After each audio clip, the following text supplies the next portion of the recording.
All right. Welcome, gentlemen. Pleasure to have you both here. Really excited for this one to have you guys both on today. Take a second, Josh and John. Introduce yourselves. Let us know who we're talking to. And you guys both have quite interesting backgrounds, I think, to share, and excited to get into it. Josh, let's start with you. What's up, man? So Josh Fridgen,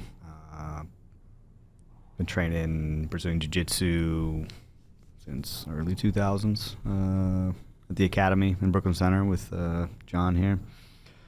Brazilian Jiu Jitsu black belt, some Muay Thai experience, a couple amateur fights.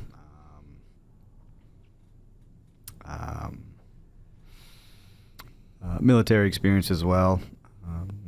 Was a infantryman for quite a while, sniper team leader, special forces, Army Green Beret, paramedic as well. Then one day I think we were going to start a gym. I decided, hey, I kind of want to start a gym, and someone told me, hey, you should talk to John, because he kind of had the same thoughts, and then we decided, we got together and we met, and we was like, hey, let's do this together, because I think it would be a partnership. I think it would make it a heck of a lot better. So we chatted, tried to make sure if it was right, and then we opened the Academy Plymouth maybe a year and a half ago. So yeah, fairly new gym, and now we're starting to outgrow that space, and we're looking to expand into a bigger facility. Then we'll be able to offer more classes, a lot more stuff. I love it. I love it. That's great. You're far too humble. I was just going to say the same thing. I was like, it's just so quiet and reserved and humble. This guy's a weapon. Yeah, for sure. That's what I've heard. That's what I've heard. And you left out a big part, that getting to know some of your people that you've trained with.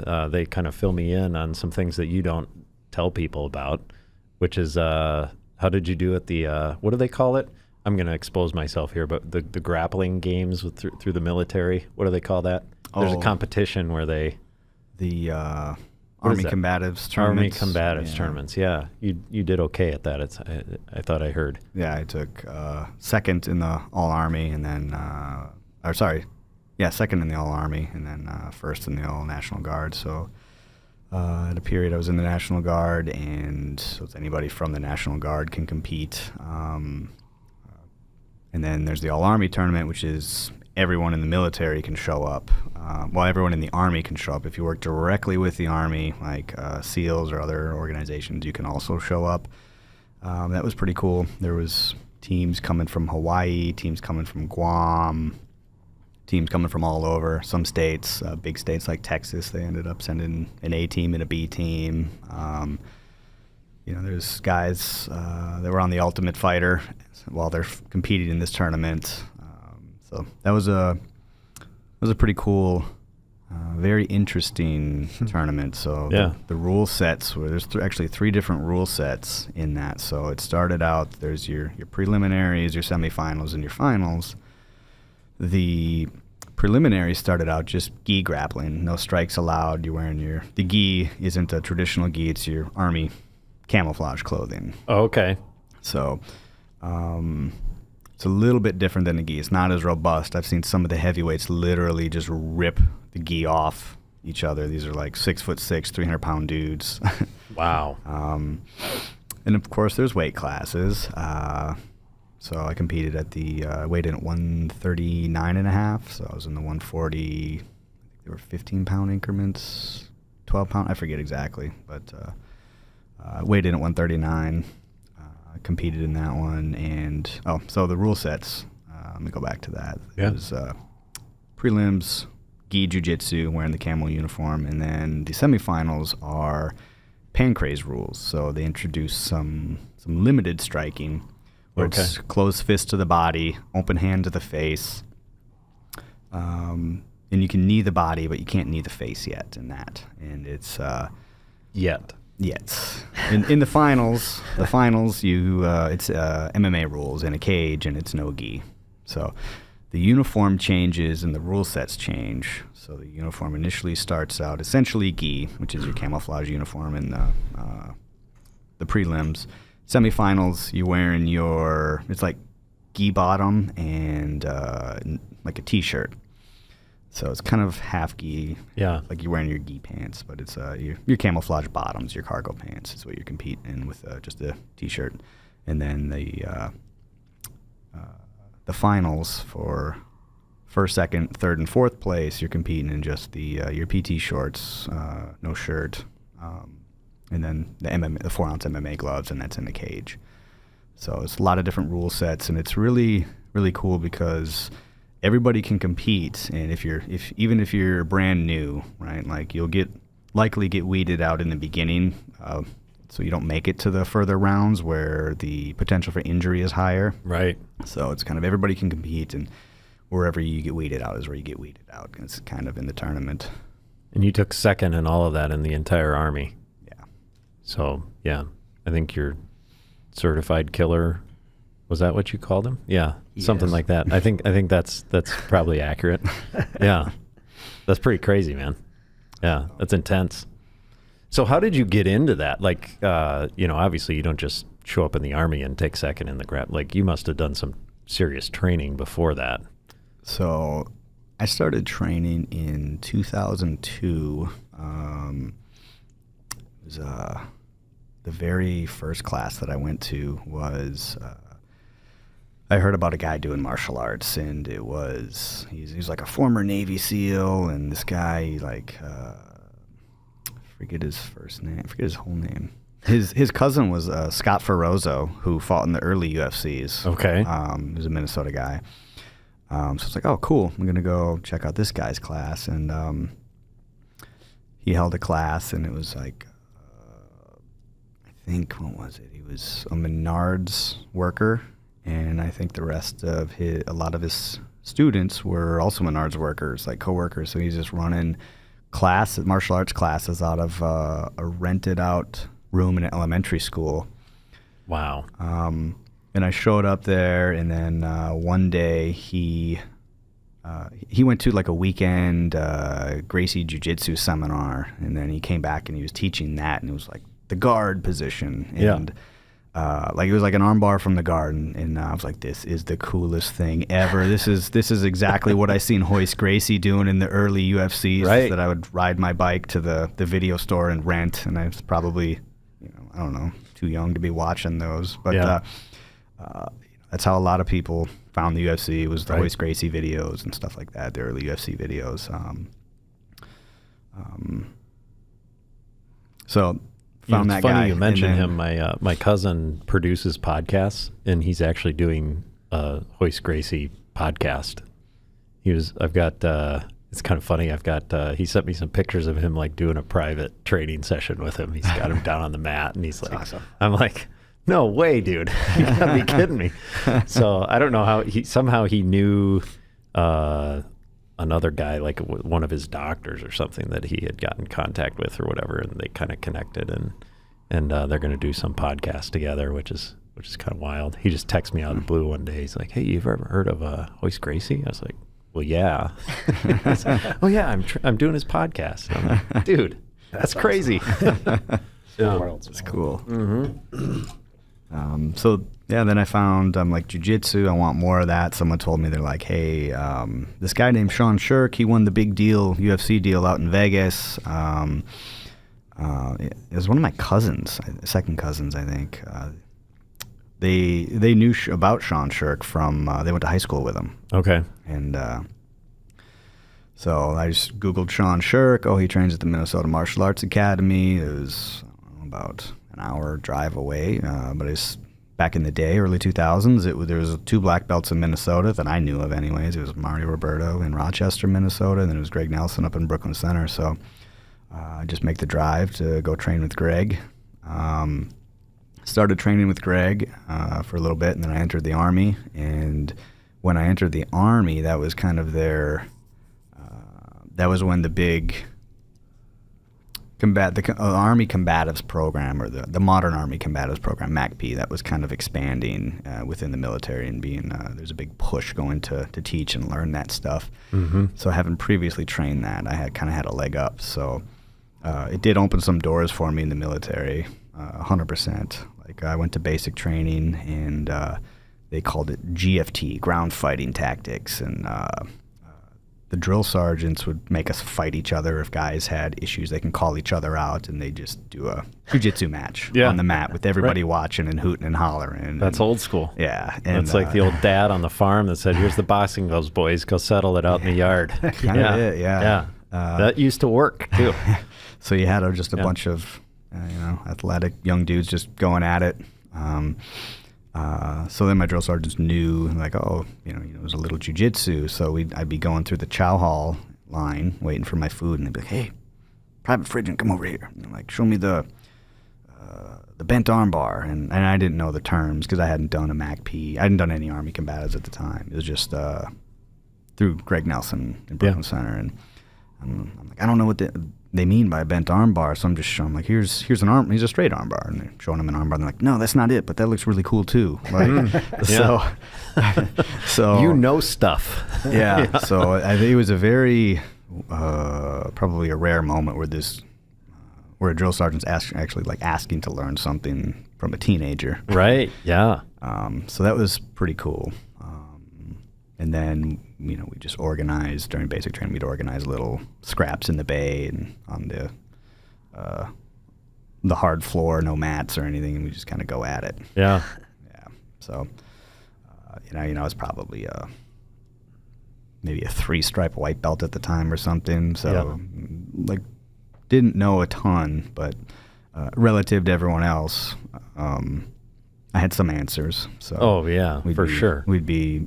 They're going to just be showing guillotines and, the Americana locks and stuff like that to the other guys in basic training. And we had a drill sergeant once that was, he was sent to, like, shadow our drill sergeants, I guess, or hang out with them, because I think he got into some trouble for probably hazing or something. And he was known just for smoking the crap out of guys, and probably took that a little too far. So they're like, ooh, you better go over here with these guys. And he was big into GFT. Like, I will GFT your ass if you have a problem with that. And now he'd be like, is there anyone that wants to challenge me? And we had one guy with us. Dennis was his last name. And he kind of raised his hand. He's like, I'll go, drill sergeant. I like that. That's a good impression. And Dennis had only done jiu-jitsu like with me in the bay. Yeah. But he was feeling pretty confident. Yeah.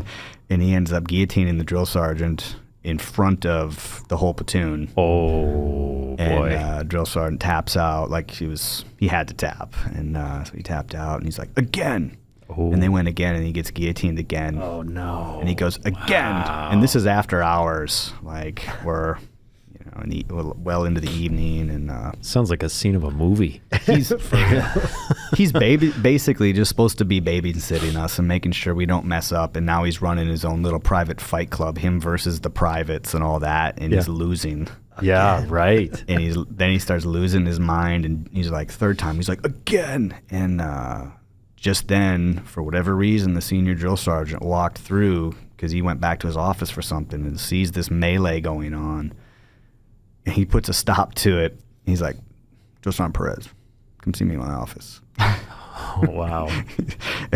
Door slams, and I just heard, like, he caught an ass chew. And he's like, you can't be doing that shit, and blah, blah, blah. So that was... So that's probably a good but he time was to losing. stop. Yeah. Yeah. Yeah. Yeah. That's not a good look.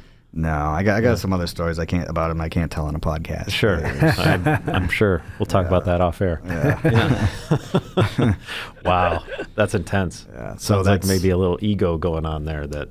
And then, that started in basic training, and then I went on and did a couple of the MACP level 1, level 2, level 3, and I went through level 4. There's no longer level 4, but that's... I think the first week is 40 hours, and then the second week is 80 hours, and it's just like, 8 hours a day. That's what you're doing is jiu-jitsu. So wow, it was a lot. Like, it was lots of rolling, good experience. So you did a lot of the jiu-jitsu training within the Army then, like when you were... I wouldn't say the majority. I'd say like 90% of it was outside. Yeah, right. But also in the Army.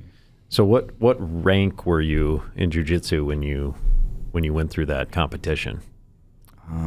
Finished second. Good question. I think it was a E4, E5, maybe specialist or a sergeant. Oh, I'm sorry. That's military rank. Yeah. I meant jiu-jitsu. Like where were you at in your jiu-jitsu? You said you were a 3-stripe white belt when you started. Like where were you when you I think it was a competed? blue belt. Okay, gotcha. So you're a blue belt and you take second. Yep. In the All-Army. That's impressive, man. He's ahead of his time. Yeah, for real. Yeah. I found that I'm still very much novice. I'm, obviously nowhere near where you guys are, but still a white belt myself, just kind of dabbling. But I found that starting out just as a beginner, like it's both humbling and empowering at the same time, because it's like you get to be a 2-stripe white belt and you're like, hey, I know a couple things here that if somebody that doesn't know this stuff got into it, I could I could take care of it, Yeah. But then you're also looking around the room going, that guy looks like a regular desk jockey over there and he would rip my head off and destroy me. So you're walking around going, I wonder if that guy knows anything. So it really makes you question, like, yeah, I don't want to fight anybody, because it's both like, okay, I can take care of myself a little bit, but you just don't know who knows. For sure. And looks can be deceiving, because there's definitely some guys that I was around that were, they're a 2-stripe brown belt and they just look like your average accountant over there that they would just tear your head off if you got down on the mat with them. So, I just found that interesting from a beginner's perspective, So you came in there as a blue belt, which, as people, maybe people don't know, blue belt's just the second belt in the ranking. Yep. And so, to come in there with purple, brown, black in front of it, and you came in as a blue belt and got second, that's quite impressive. Well, back in the day, so that does actually sound very impressive. But back in the day, it was like being a blue belt was kind of a big deal. Mm-hmm. If you were a purple belt in the gym in the early 2000s, or the 90s even, you were a god. Mm-hmm. You were just light years beyond so many other white belts. What was I going to say? And don't get us wrong, it still is impressive. Getting a blue belt is. I feel like most people quit jiu-jitsu before they get their blue belt or at the blue belt level. Yeah. So it still is, it's still a big deal. Oh, it's nothing to sneeze at, but when you're up against that level of competition in the entire Army, I mean, there's some real killers in there that, Absolutely. You're going up against. So, John, we're a ways in. Yes, sir. We should bring you to the table here. Tell us your story, man. John, my name is John Castaneda. Been training with Josh since 2010, probably. So I grew up in Waconia, Minnesota. Wrestled for Waconia. Wrestled collegiately in Mankato at Minnesota State University, Mankato. Mm-hmm. It was a short-lived wrestling career. My very first year, I got introduced to the Mankato Martial Arts Club. One of my buddies, still one of my really good friends, his name is Dan Moret. I was actually walking through the Pennington Hall in Mankato, going to one of my classes, and I heard, as you walk into the building, it's room PH 104, right away on the left-hand side, I hear some like loud thumps, and it almost sounded like people were hitting pads, and that's exactly what people were doing. I walked by the room, and I see a big group of guys just cracking some focus mitts, some tie pads, and I sat there for a couple of minutes and just watched from the window. Mm-hmm. It's like, that looks fun. Mm-hmm. I really want to try that. And I walked in and got introduced to one of my buddies, Dan. Before then, though, even in high school, I had tried a couple jiu-jitsu classes. Obviously, being a wrestler, it kind of transitions pretty well into jiu-jitsu. But I had never actually gotten like some formal training. Yeah. Right? And I'll go back to that actually, because I have some funny high school stories about fighting. But I walk through this hall and I get introduced to Dan. He introduces me to the MMA club, and honestly, that's where I really fell in love with the sport. I was like, man, I can wrestle with people, but I can also punch them in the face at the same time. Let's go. Takes a special breed of cat to like get excited about absolutely. that. This is awesome. I can punch him in the face too. I've always wanted to do that, but the rules didn't allow for it. Yeah. Well, I mean, honestly, like with wrestling, I had a deep love for wrestling, and it was, I think for me, it was the one-on-one competition, right? Mm-hmm.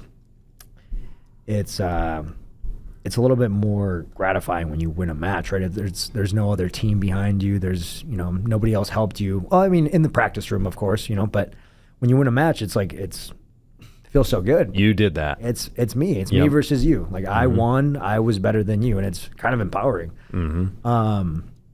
So once I got introduced to this team in college, I quit wrestling 100% and I just started training full time. And that's where my MMA career started. I fight in the UFC right now. One of 4 active UFC fighters from Minnesota. Opened up a school with Josh. My plan initially was to wait till after my UFC career was done to open up a school, but even training full time, I'm training 30 to 40 hours a week, if not more. I still have a lot of free time. Yeah. I still have a lot of free time on the weekends. I don't drink, I don't party. So I'm like, man, I was talking to one of my coaches, Andy Grahn, about opening up a school, and he kind of tried to talk me out of it. He's like, that's a big commitment, especially if you're a full-time athlete, you're training full-time. But there's another guy from our school, Josh Fridgen. I was like, yeah, of course I know Josh. He's like, he's looking to open up a school as well. Maybe you guys should collab. And just like Josh told you earlier, we met up for lunch one day and everything aligned. It was almost meant to be. Yeah, I like it.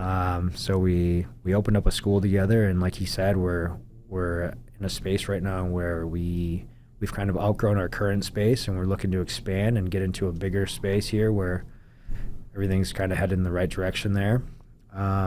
Yeah, you guys have been crushing it lately. Yeah. It looks like. I mean, we were over there a while ago. It was a few months ago. Yeah. Just check it out and see the place. And you had a good thing going then, but I've seen you posting stuff online now. You got big crowds of people in there. You're really getting some momentum with it, it looks like. Yeah, and it's a learning process. I think part of it is our area, right? It's kind of like an untapped little area right there within a 10-mile radius, Plymouth area. But sure. Also, I think it's, credential based too, right? 100%. Josh, people want to train under me. People want to train under Josh. People want to train under our striking coaches and our other jiu-jitsu coaches. It's a good little team that we've kind of acquired there. And, yeah, we're just looking for the next step.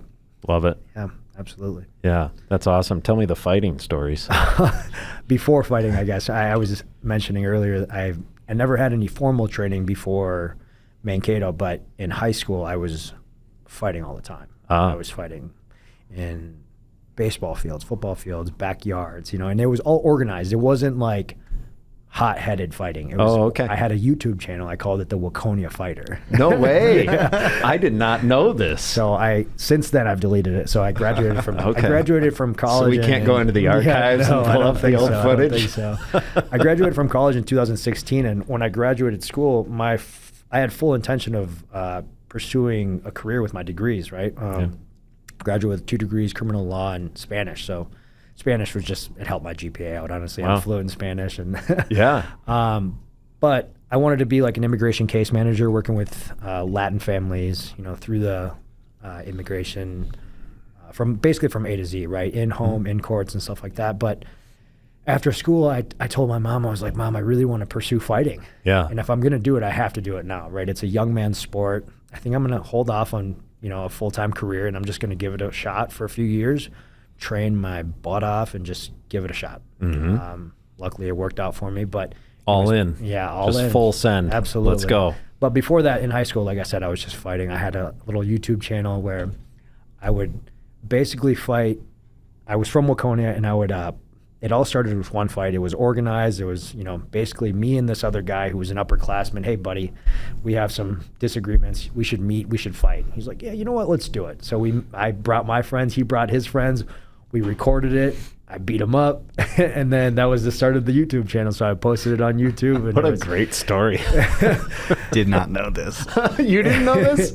Oh, man, this is good. In the caption, it would go. You've heard it here first. Yeah, in the caption I wrote, Waconia Fighter, if you want to book a fight with John, reach out to this number. And it was my cell phone number. And I was the one running the page and making the captions. And soon enough, honestly, it's nothing to be proud of, but I had 16 street fights. Oh, man. That YouTube channel was crazy back then.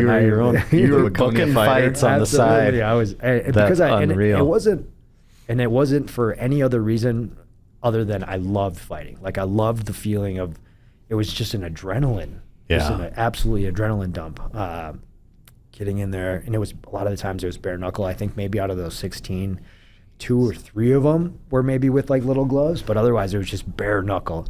Man, you're right. It does take a certain type of person to like enjoy that. Oh man! But it's just that one-on-one combat competition. I loved it, and I fell in love with it. And so when I got introduced to that formally and kind of more professionally in college, I was like, this is what I want to do. I was training full time. I was going to school full time, and I turned pro in college, my sophomore year of college, and I was fighting 3 to 4 times a year.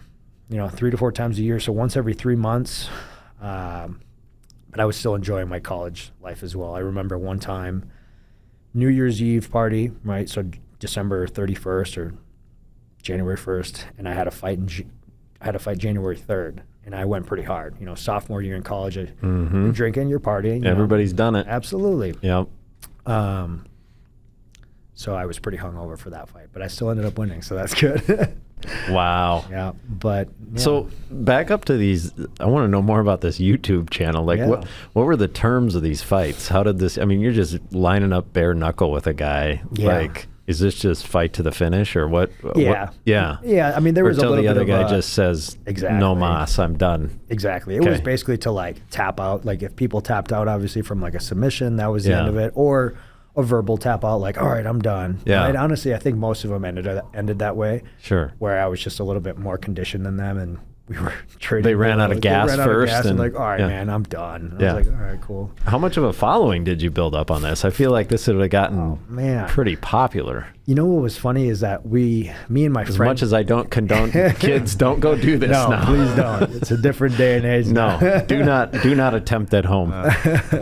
But no, I mean, there was a couple hundred followers on that YouTube page, and it was mostly because I went to Waconia. It was my friend group would send this to their nearby town friends, right? So like my friends played hockey, baseball, football, and we'd try to recruit the tough guys from these other schools, these other nearby schools, Delano, Watertown, Glencoe, all these nearby towns from Waconia.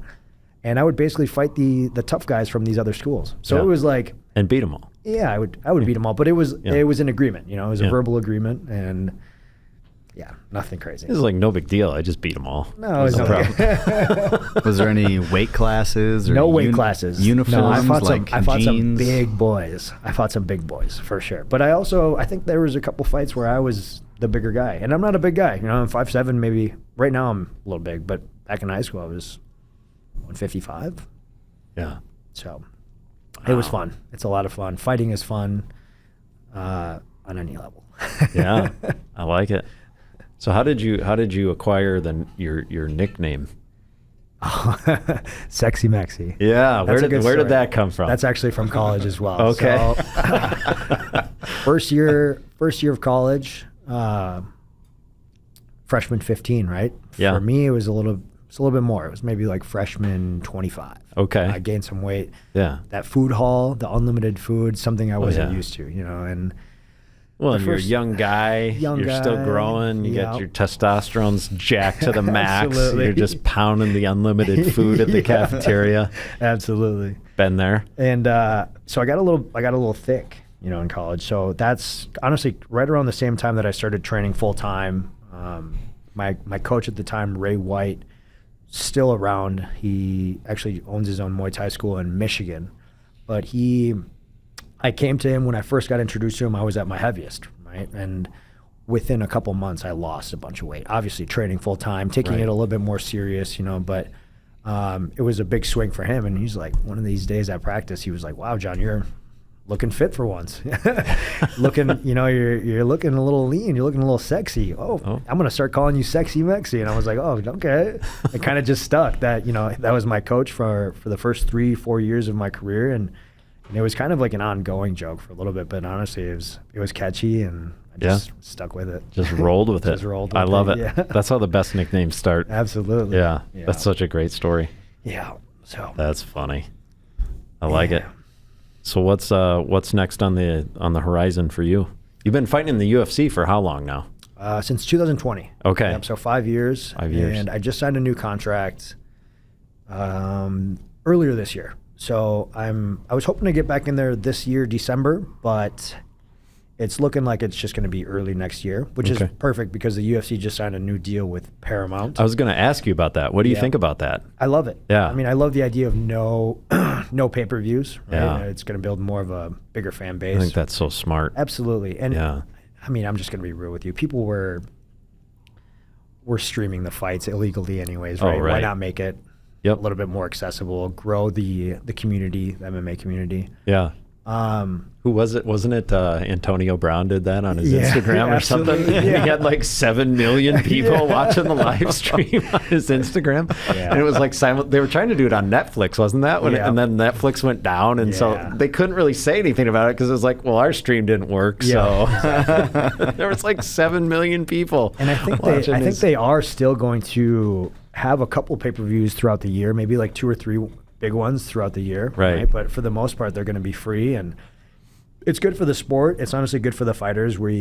Because the Paramount deal was a lot, it's a lot more lucrative financially. The fighters are their pay is going to incrementally go up as well, so it's a good deal. Yeah. And so I guess to answer your question, early next year is probably when I'm hopping back in there. Nice, I like it. Yep, should be good timing. Absolutely. Yeah, right when that hits. Yeah.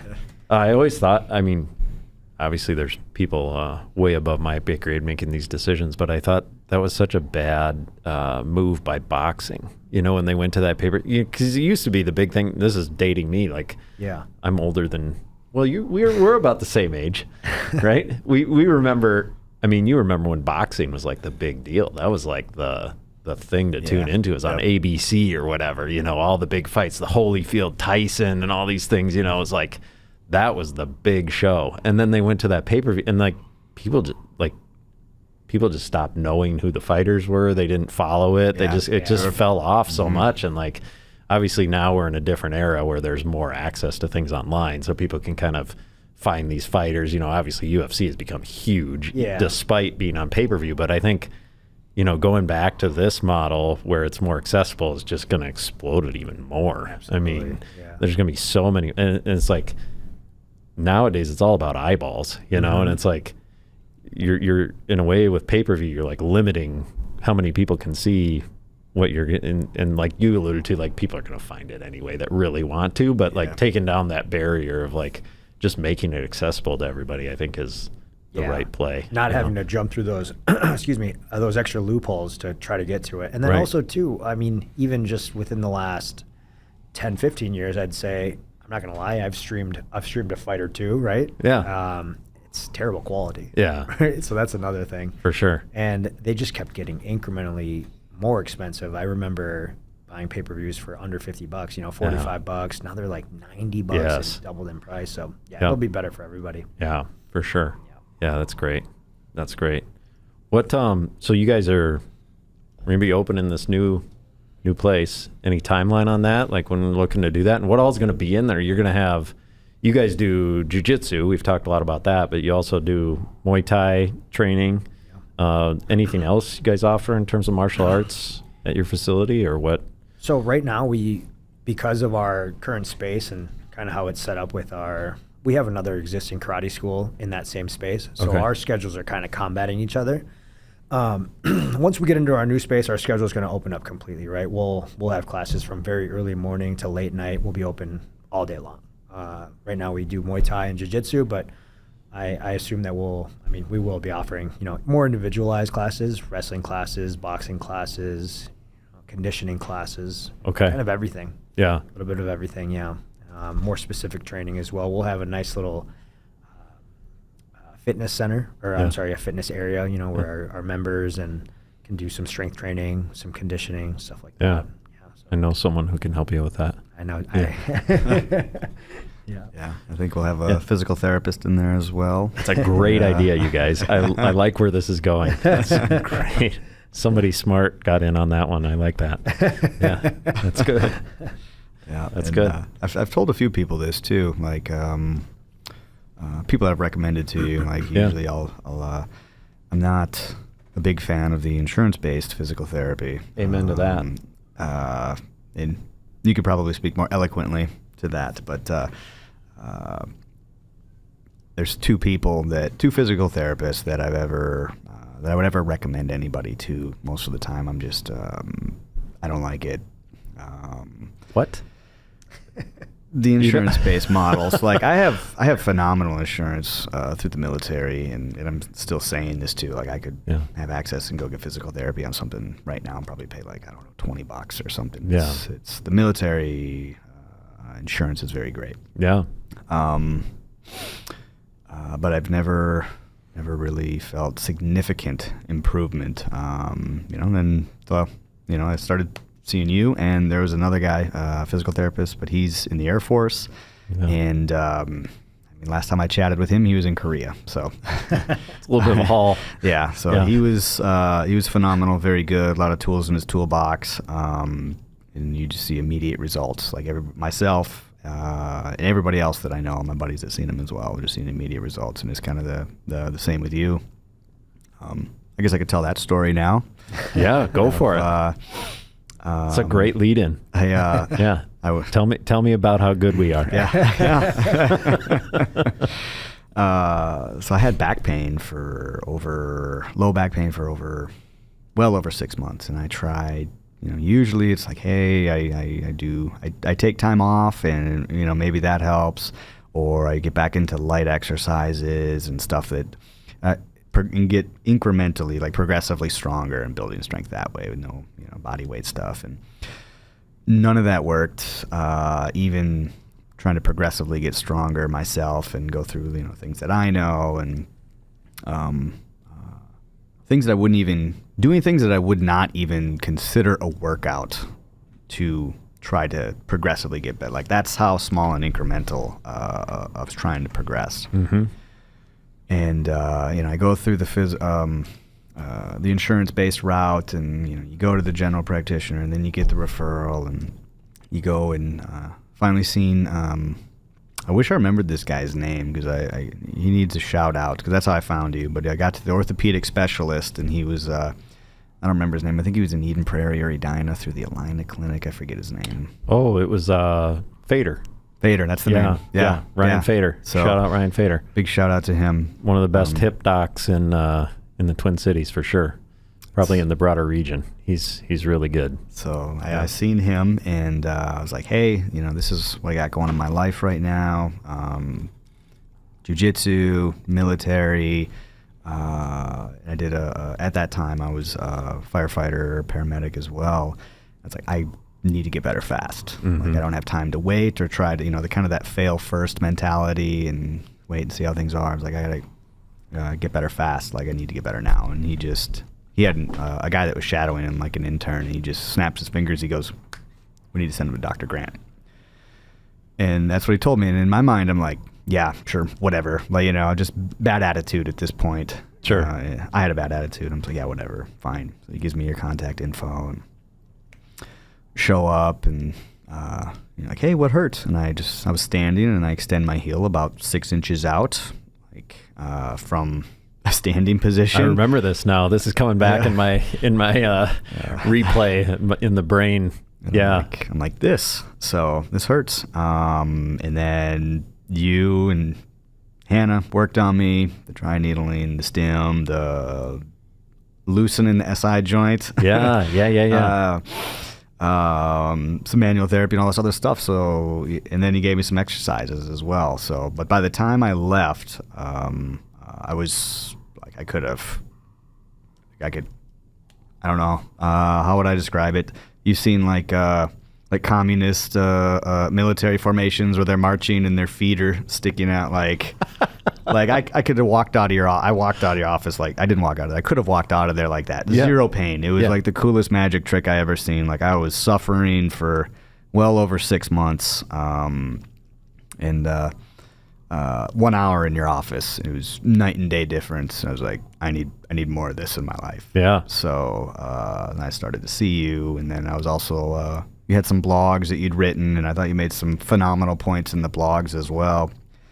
Like, thank you. Yes, you're welcome. Appreciate that. Yeah, like some of the concepts, like, hey, if you get injured, you need to seek physical therapy, but you also need to get stronger. And the concept of getting not just back to baseline, you need to get back to baseline and then beyond, because baseline is where you got injured. Mm-hmm. I'm like, that's a great point. Yeah. That was I thought that was really insightful as well.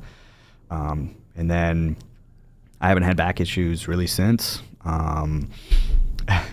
It's been my own doing with deadlifts and stuff, just regular good soreness. Yeah, right. So not the bad soreness, but then I was like, start seeing Grant even when I'm not injured, just for prehab or maintenance and stuff like that. So yeah, that's phenomenal too. I mean, considering, you're doing a lot more to not damage but challenge your body, on a daily basis than the average person. As much as you're training and doing jiu-jitsu and all that kind of stuff. That's a big stress on the body. So to go that long without any substantial back pain is quite good, But to come that far within an hour, like there's a funny story I've told a few people. It was pretty much, might as well have been. So I had the back pain, and I walked down the stairs, and every time I sneezed, it would just hurt. Like I'm like, oh God! Like I think everybody's tweaked something and can kind of relate to that. Oh yeah. And by the way, my injury was 2 bulged discs confirmed by an MRI. So that's what I was dealing with. And I felt a sneeze coming on, so I ran down to the stairs, and I leaned over and I put my hands on my knees and I braced for the sneeze, and I sneezed and I yelled F. Yeah. And my wife's like, what's wrong? I was like, well, I braced for the sneeze, and then the sneeze hurt my back, so I shifted my weight, and that tweaked my knee. And she just starts laughing at me, like no sympathy at that point. No, and I'm like, I was in pain and upset, and I'm like, yeah, that's kind of funny. It'd be a lot funnier if it wasn't me at that time. But that's where I was in. Like, that's the condition I was in. Yeah, right. Fearing sneezes, and every time I'd lift a leg to get in or out of the car seat, like, that would just be pain. I'm like, oh God, I'm using the roof to, like, kind of do a half pull up with one arm as I get in and out. And I've been doing that for months. And then in an hour, it was all just gone. Yeah. So that was... We have to put a disclaimer on that. Results not typical. That that happens sometimes. Yeah. It does happen sometimes, and sometimes it's a matter of, you did have 2 bulged discs, and we didn't like magically fix those in an hour. But there were some other things going on, beyond that I think weren't being addressed yet, and we addressed those things, and then that kind of allowed you to move in a better way that relieved a lot of those symptoms in a pretty quick way.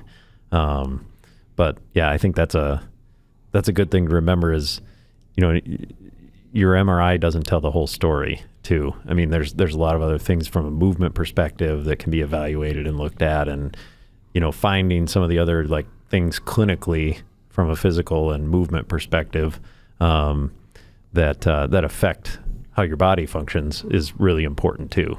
So it's not just, a lot of times you find false positives on an MRI too. Like people go in and they'll go, oh man, I've got, this disc issue in my neck or something like that. And it's like, well, I don't have any symptoms that correspond to that, but then they're all worried about, well, I've got this disc issue in my neck. And then maybe my shoulder does hurt a little bit, it starts to go to your head a little bit that way. And it's like, well, you can't always rely on that. Necessarily that imaging. You kind of got to look at how people are functioning and how they present clinically beyond just what their MRI says. It's just one piece of the puzzle. Exactly.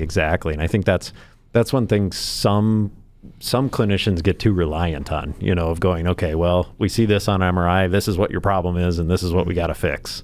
And it's like people go and get back surgeries and things like that when that wasn't necessarily the thing that was causing the symptoms. You know what I mean? Yeah. And so it's like, well, we got to look at this from a more holistic perspective and figure out, is it, you mentioned the SI joint. you had a locked up SI joint, which was contributing to a lot of the symptoms you were having of not being able to lift your leg as far as you wanted to and things like that. When we got that moving, now all of a sudden you can move better. We didn't put the disc back in, back in place in a second like that. That's something that happens slowly over time. But what we did do is we enabled your body to move more functionally and took a lot of the symptoms away that you were having that enabled you to heal in a better way. Because ultimately that happens on your own, right? Your body kind of heals itself, but what we're trying to do is create the environment where it can do that in a more efficient way. And and give you a little bit of the methods behind the magic, quote unquote. Yeah. So yeah. Not to take away, it's still magic. It's still magic. It's amazing. Yeah, magic nonetheless. Yeah. I mean, the thing that I like is it's like you have the education. I mean, at least that's the assumption, right? When you're a doctor, you have the education to back all that, but then you have multiple tools in your toolbox, so you can prescribe exercises for rehab and for prehab, and showing people how to do things better, more efficiently. And like I said, the dry needling, the stim, Hannah helping out. Yeah. Sometimes it requires two. Yeah. So need an extra hand.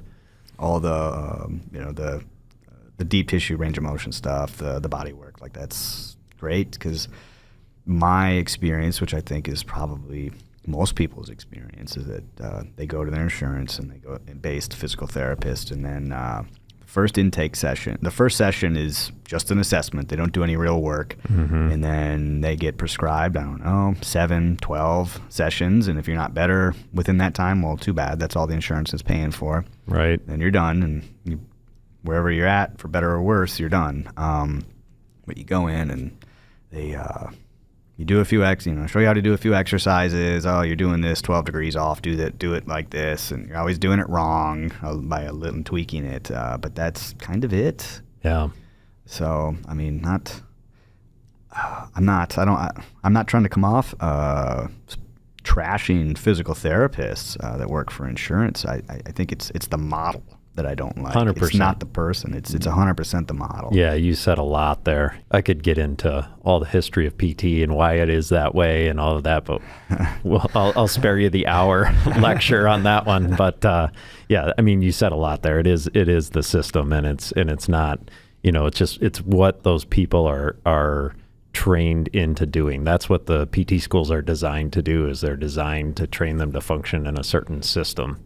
And, for the few people that do kind of break out like we have, I mean, it's a totally different world out there of what you can offer to people.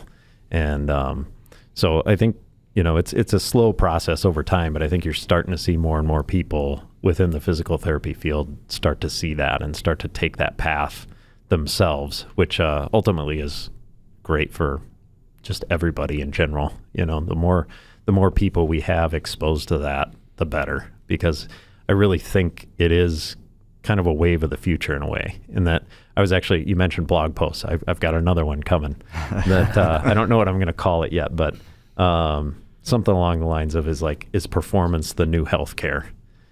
Because you're seeing I don't know, have you guys seen that Peter Attia guy? Have you seen him at all? Big fan. You've seen him. Yeah. He was just on 60 Minutes last weekend, I think, and did a whole segment on his whole process, and just he brands himself as a longevity doctor, and all about keeping your level of function as high as possible, as long as possible, and super important stuff. And he really talks about how much strength and cardiovascular health play a role in your overall well-being, way more so. It way overshadows anything like hypertension, even smoking, things like that. Wow. If you're doing all those, people talk so much about avoiding those things, and that's going to make you healthy.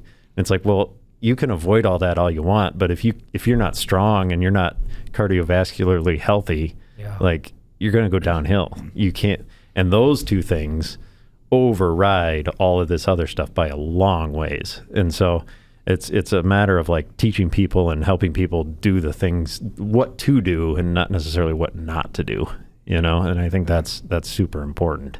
And that's a mindset shift that needs to happen. being proactive rather than reactive.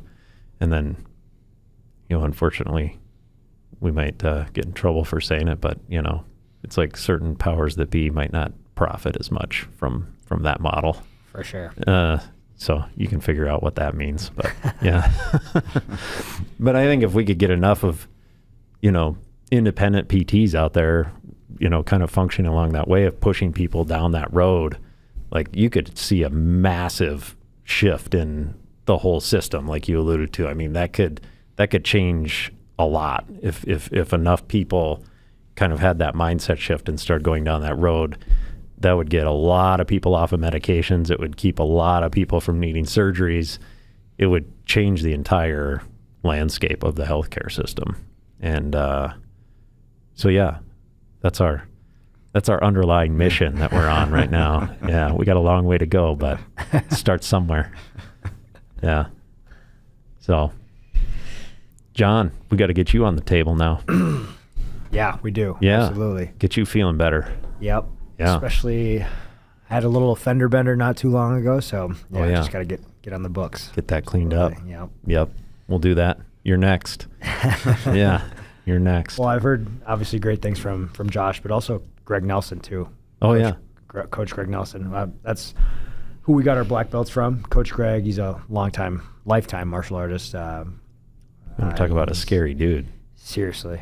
Yeah. And he's seen you a couple times now. Yeah. He can't stop talking about it. I've heard stories about it at the gym almost every single day. I'm glad to hear it. And you know what's crazy about that is that he's actually competing in December. Yes. I don't know if he mentioned that. Yes, he did. That's unreal. Yeah, he's competing. He's almost 60 years old. Yeah. And he trains just as much as anybody else in that gym. Yeah. And he's been through a lot. And he's still competing at that high of a level is just insane. Yeah. It's actually a cool, fun little story, but Greg is competing in December, and he gave a black belt to one of his students, Kelly Johnson. Also, I want to say Kelly's maybe 50 years old. Yeah. They're actually going to be in the same bracket. Oh, no. Yeah. Oh, no. In the same bracket. I'm sure it'll be on opposite sides of the bracket, but yeah, it could be cool. It could be, we'll see professor and student facing each other. Yeah. I almost got to buy my ticket to Vegas just to see this, man. Yeah.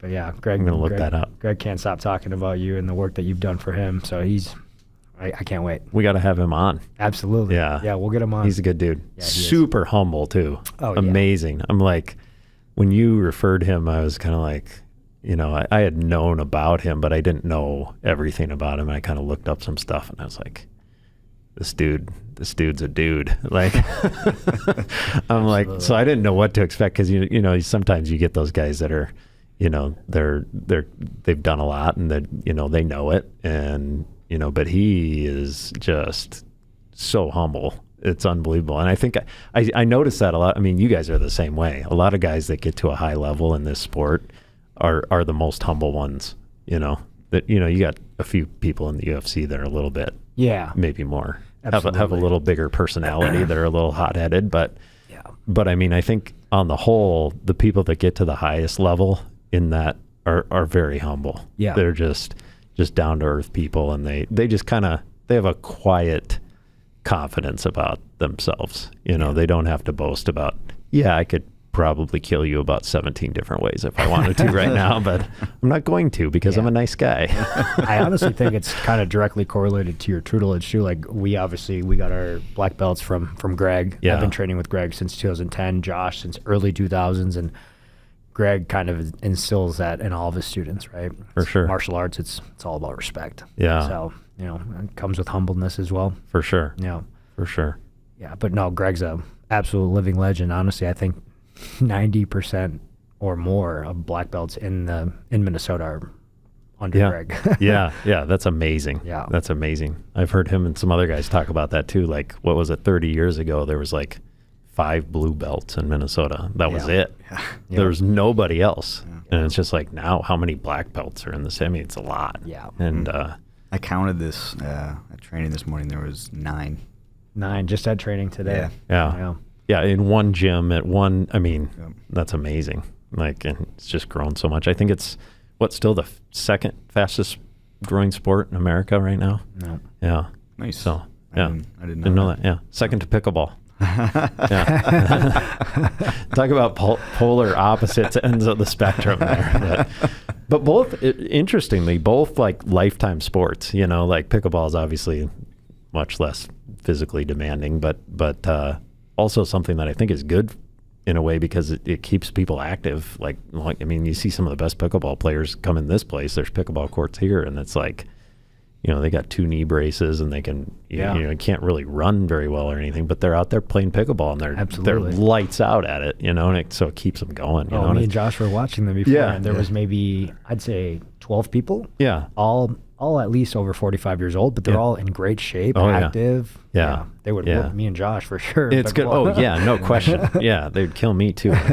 But yeah, it's impressive. And then you see the same thing in jiu-jitsu too. I mean, some of the older guys that are just keep it going and they're still really good. I mean, they got to win in different ways. Yeah. You know, they're relying a little more on technique at times than quickness and raw strength sometimes, but it's still amazing to see them. I mean, you can do this like forever almost. Absolutely. I mean, as long as you can keep moving and stay healthy enough to move enough to be functional out there, like you can keep going with it, which is cool. I mean, Greg Nelson's a perfect example, right? Almost 60, and he's, oh man, even me, I'm half his age, and it's a very competitive round. Oh yeah. You know, I'm not faster than him.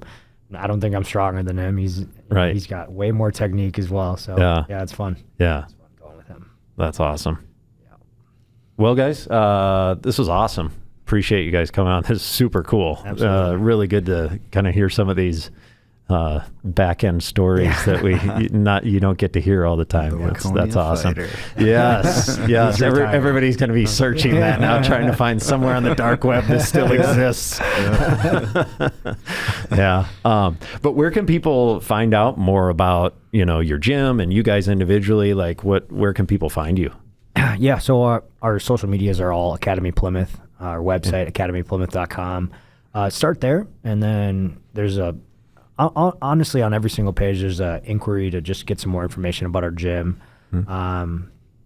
Look out for the expansion, right? It'll happen here relatively soon.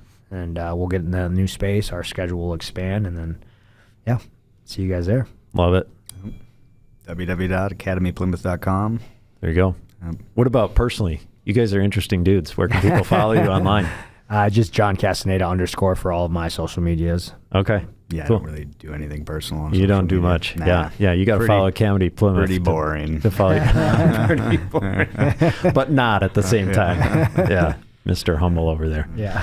Well, that's awesome, guys. I think, you know, jiu-jitsu is such a great sport, and you guys doing Muay Thai too, and all the MMA stuff. But that's, I think we were talking off air too about how I think that's such a great thing for kids to get involved in too. You know, Absolutely. It's like, especially like young high school athletes, just as, if nothing else, if you're not going to do it like competitively, like do it as a cross training for your other sports, because you develop so many movement skills and balance, coordination, leverage, all of that kind of stuff. It's a really good thing to incorporate, whether you're taking it as your main sport or not. I think it's a really good thing. And not to mention the self-defense aspects of it. Yeah, just the confidence aspect behind it too. Huge. Yeah, I think it's really good for any athlete to be doing. And I encourage a lot of the kids to do it. It's just sometimes it's a matter of fitting it in to a busy schedule. You know, you got some of these kids that are playing year-round sports, you know, and it's just, they're going, and they've got practices all the time. It's hard to fit it in, but I would highly recommend, if they can, to fit some of that into the mix, to whatever extent they can, because, you know, there's just so many benefits from it. Agreed. 100%. Yeah. So, all right. Thanks for having us on. Yeah, you bet. That was awesome, guys. Appreciate you coming on. Thank you. You're getting this podcast. Bye, everybody. Down. It was a good host.